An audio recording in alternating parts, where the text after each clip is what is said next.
मित्रों, हम सभी ने किसी ना किसी से यह कहते सुना है कि श्मशान में भूत प्रेत होते हैं। और कुछ लोग यह भी कहते हैं कि श्मशान में भूत प्रेत की आत्मा 12 बजे रात को घूमती है। मित्रों, चलो जानते हैं महात्मा बुद्ध जी से श्मशान में भूत होते हैं या नहीं, एक कहानी के माध्यम से। जो भी व्यक्ति गौतम बुद्ध का शिष्य बनकर बुद्ध के साथ रहना चाहता है और बुद्ध की शरण में आना चाहता है, तो बुद्ध जी कुछ लोगों को बुद्ध बिना परीक्षा लिए ही स्वीकार कर लेते थे और आश्रम में रहने की अनुमति दे देते हैं। पर कुछ व्यक्तियों को वो कह देते कि जाओ, पहले एक दिन और एक रात शमशान में गुजार कर आओ। एक दिन एक व्यक्ति बुद्ध के पास आया और उसने बुद्ध के आश्रम में शामिल होने की इच्छा जताते हुए कहा, हे गुरु जी, मैं आपका शिष्य बनना चाहता हूँ। बुद्ध ने कहा, तुम्हें मेरा शिष्य बनने के लिए एक दिन और एक रात पूरा शमशान में बिताना होगा और वहां पर तुम जो कुछ भी देखोगे, जो भी महसूस करोगे, मुझे आकर बताओगे, तब उसके बाद ही तुम आश्रम में शामिल हो पाओगे। गौतम बुद्ध की ये बात सुनकर वो व्यक्ति घबरा गया और उसने बुद्ध से डरकर कांपती आवाज में कहा, गुरु जी, दिन में तो ठीक हैं, लेकिन रात में शमशान में रहना बहुत खतरा है। बुद्ध ने कहा, कैसा खतरा? व्यक्ति ने कहा, वहां भूत प्रेत होंगे, वो मुझे पकड़ लेंगे और जान से मार देंगे या तो मेरा जीवन नर्क बना देंगे। भूत प्रेतों का खौफ उस व्यक्ति के चेहरे पर साफ दिख रहा था। बुद्ध ने कहा, क्या तुमने भूत प्रेत देखे हैं? व्यक्ति ने कहा, नहीं, पर मैंने सुना बहुत हैं और कुछ ऐसे लोगों को जरूर देखा है जिनमें भूत आ जाते हैं और उन्हें परेशान करते हैं, अजीब अजीब हरकतें करते हैं। इस पर बुद्ध ने कहा, फिर तो अब तुम्हारे पास ये अच्छा मौका है ये जानने के लिए कि क्या सच में भूत प्रेत होते हैं या नहीं। तुम एक रात शमशान में व्यतीत करो, वहां पर तुम्हें कुछ ऐसा लगे कि वो भूत हैं, तो देखना कि वो कैसा दिखता है। और यदि ऐसा कुछ ना हुआ तो तुम यह जान पाओगे कि भूत प्रेत जैसी कोई चीज नहीं होती है। इस तरह पूरी रात तुम जो भी अनुभव कर पाओ, वो सब कुछ सुबह मुझे आकर बताना। बुद्ध की बातों को सुनकर वो व्यक्ति तैयार हो जाता है। व्यक्ति बोला, ठीक है गुरु जी, मैं एक पूरा दिन और रात शमशान में गुजारूंगा। बुद्ध ने कहा, ठीक है, अभी तुम स्नान कर लो और आश्रम में जाकर भोजन करके आराम करो और कल सुबह की पहली किरण के साथ ही शमशान पहुंच जाना। व्यक्ति को आश्रम में जाने के बाद बुद्ध ने अपने 4 शिष्यों से कहा कि वह व्यक्ति कल शमशान जाएगा, तुम सब उसके पीछे जाना और उस पर नजर रखना, पर ध्यान रहे उसे थोड़ा भी ना लगे कि कोई उस पर नजर रख रहा है। अगले दिन सुबह होते ही वो व्यक्ति शमशान में पहुंच गया और 4 शिष्य भी उस व्यक्ति का पीछा करते हुए एक जगह छुपकर उस व्यक्ति पर नजर रखने लगे। जब तक दिन था तब तक वो व्यक्ति शमशान में इधर उधर घूमता रहा, उसे काश वैसा कुछ भी अनुभव नहीं हुआ। लेकिन जैसे जैसे सूर्य के ढलने के साथ अंधेरा बढ़ता जा रहा था, वैसे वैसे व्यक्ति की धड़कनें भी बढ़ती जा रही थी। किसी तरह उस व्यक्ति ने पूरी रात शमशान में गुजार ही ली और सुबह होते ही वो बुद्ध के पास पहुंच गया। बुद्ध ने व्यक्ति से पूछा, बताओ शमशान में कैसा समय गुजरा तुम्हारा? क्या तुमने कोई भूत देखा और क्या क्या अनुभव किया? व्यक्ति बोला, गुरु जी, जैसे ही मैं सुबह सुबह शमशान में पहुंचा तो वहां कुछ घंटे बाद मुझे कुछ लोगों की भीड़ शमशान की ओर आती दिखाई पड़ी जो एक अर्थी लिए आ रहे थे। मैंने जब उन लोगों को ध्यान से देखा तो उनमें से कुछ लोग बहुत दुखी थे, कुछ लोग सामान्य और कुछ लोग बेहद खुश थे। वो लोग उस मरे हुए इंसान के बारे में बोल रहे थे कि इस व्यक्ति ने बहुत अच्छे कर्म किए हैं, बहुत किस्मत वाला है ये। इसके बाद उस मरे व्यक्ति के बेटे ने अपने वृद्ध पिता की चिता को अग्नि दी। अर्थी के साथ शमशान आए लोग कुछ देर वही खड़े रहे। चिता प्रचंड आग की लपटों से धू धू करके जलती रही और सभी लोग मायूस खड़े होकर जलती चिता को देख रहे थे। जैसे जैसे चिता की आग धीमी होने लगी, वहां पर मौजूद लोग भी वहां से जाने लगे और थोड़ी देर बाद वहां पर 2 और अर्थी आई, जिसमें एक अर्थी किसी अमीर व्यक्ति की थी जो तरह तरह के फूलों से बहुत सजी धजी थी। उस अर्थी के आसपास बहुत से लोग भी थे और दूसरी अर्थी एक गरीब व्यक्ति की थी जो बेहद साधारण सी थी और उसके आसपास गिने चुने ही लोग थे। अमीर व्यक्ति की चिता चंदन की लकड़ी पर जलाई गई, जबकि गरीब व्यक्ति की चिता साधारण लकड़ियों पर जलाई गई। पहले अमीर व्यक्ति की चिता को जलाया गया क्योंकि वो अमीर था।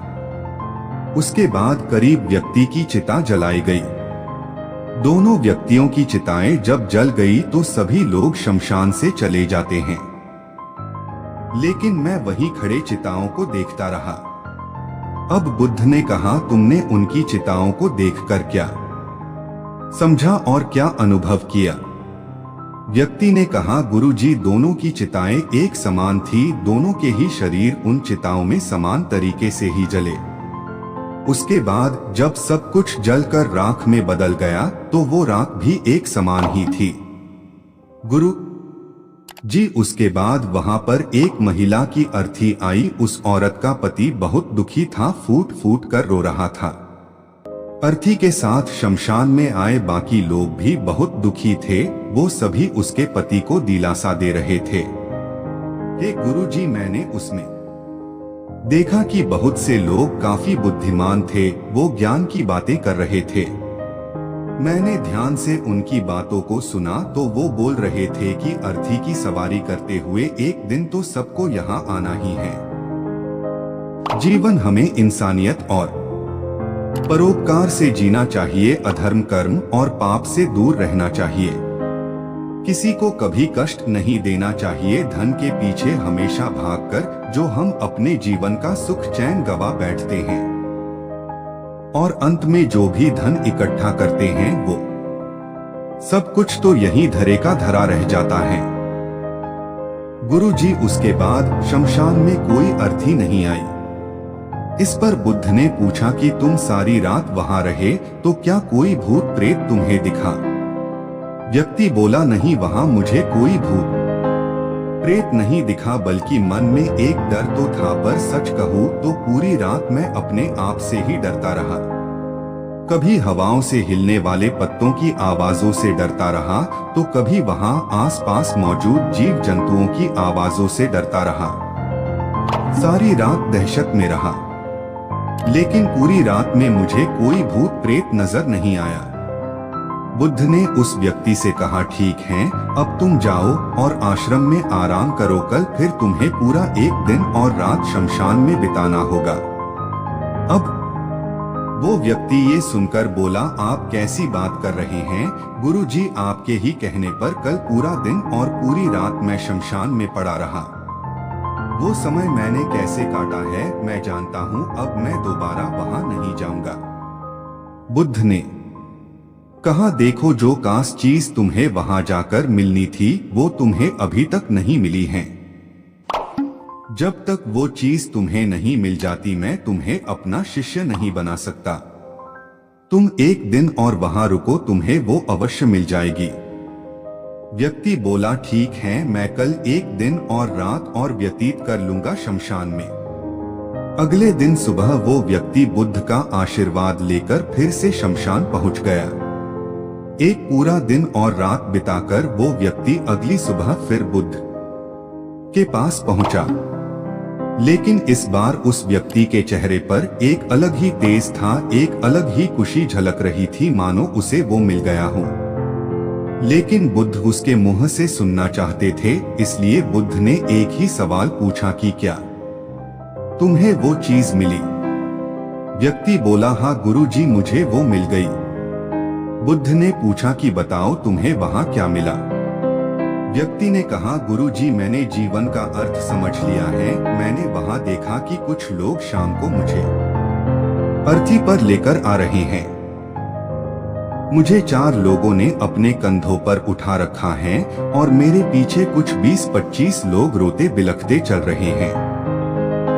मेरे पिता अर्थी के आगे आगे चल रहे हैं और कुछ लोग राम नाम सत्य बोलते हुए मेरे ऊपर फूल फेंक रहे हैं। मेरे सभी रिश्तेदार बहुत दुखी थे। भीड़ में मौजूद कुछ लोग तो सिर्फ दुखी होने का नाटक कर रहे हैं, कुछ लोग मेरे पिता को दिलासा दे रहे हैं। तभी कुछ देर बाद मेरी अर्थी को जमीन पर रख दिया गया और मेरे शरीर को उठाकर चिता पर लिटा दिया गया। मैं ये सब दृश्य अर्थी पर लेटे हुए देख रहा था।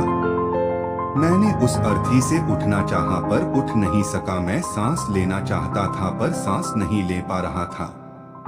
मैं पूरी तरह से असमर्थ और विकलांग की तरह था क्योंकि मेरे अंदर सांस नहीं थी। मैं अपने पिता को गले लगाना चाहता था लेकिन मैं उठ नहीं सकता था। मैं अपने भाई को गले लगाकर ये कहना चाहता था कि तुम अपना और माता पिता का ध्यान रखना। घर व परिवार की जिम्मेदारी अब तुम्हारे ऊपर है। इसे बखूबी निभाना, इससे मेरी आत्मा को शांति मिलेगी। कुछ समय बाद मेरा मुंह कपड़े से ढक दिया गया और शरीर के ऊपर कई लकड़ियां रख दी गई। मुझे अब कुछ भी दिखाई नहीं दे रहा था। फिर उसके बाद मुझे अत्यंत गर्मी महसूस हुई। मुझे एहसास हुआ कि मुझे अब जलाया जा रहा है। धीरे धीरे लकड़ियों के साथ साथ मेरा पूरा शरीर जलने लगा। मेरा दम घुट रहा था। मैं उठना चाहता था। आखिर आग ने प्रचंड रूप ले लिया और धीरे धीरे मैं भी उस अग्नि में पूरी तरह खो गया। पूरी रात मैं खुद को ऐसा ही जलता देखता रहा। मैंने देखा कि अंतिम रूप में मैं एक राख बन चुका हूँ। उस पूरी रात ना तो मैं डरा ना ही मुझे डर का एहसास हुआ। जब आंखें खुली तो एक तीव्र रोशनी मेरे आंखों पर पड़ी। मैंने देखा कि ये तो मैं हूँ, वो भी शरीर के साथ। मुझे बहुत खुशी का अनुभव हुआ। उसके बाद मेरे मन से ना जाने कितने ही भ्रम समाप्त हो गए और मैं आपके पास आ गया।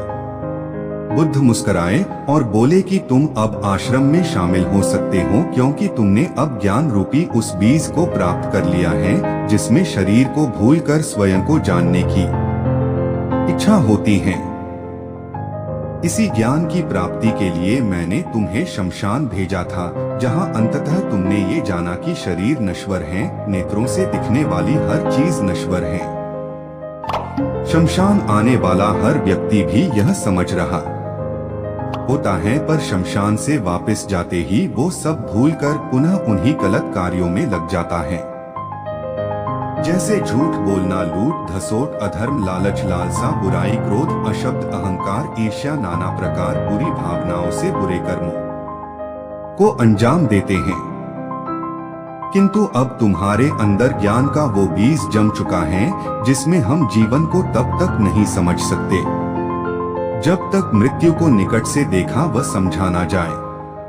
अच्छे स्वास्थ्य की कीमत वही समझ सकता है जो अत्यंत बीमार हो या जो बहुत लंबे समय से गंभीर बीमारियों से जूझ रहा हो। ठीक उसी तरह जीवन का महत्व वही समझ सकता है जो मृत्यु से रूबरू हुआ हो या जो मृत्यु को समझ चुका हो, एहसास कर चुका हो। अब तुम्हें इसी बीज को लक्ष्य बनाकर ध्यान की मदद से स्वयं को और ज्यादा जानना है और ज्ञान की उस सीमा पर पहुंचना है जिसे जानने के बाद कुछ भी शेष नहीं रह जाता है। कोई इच्छा, कोई लालसा शेष नहीं रह जाती। मन हर विचारों से मुक्त हो जाता है, सब शून्य में समाहित हो जाता है। मन में जिज्ञासा का कौतूहल शांत होकर ज्ञान रूपी शांति में बदल जाता है। यहीं से परम शांति, सुख, सुकून का आनंद एवं अनुभव प्राप्त होना आरंभ होता है। तो दोस्तों, अगर आप भी भूत प्रेत आत्मा देखी है तो कमेंट करके जरूर बताएं।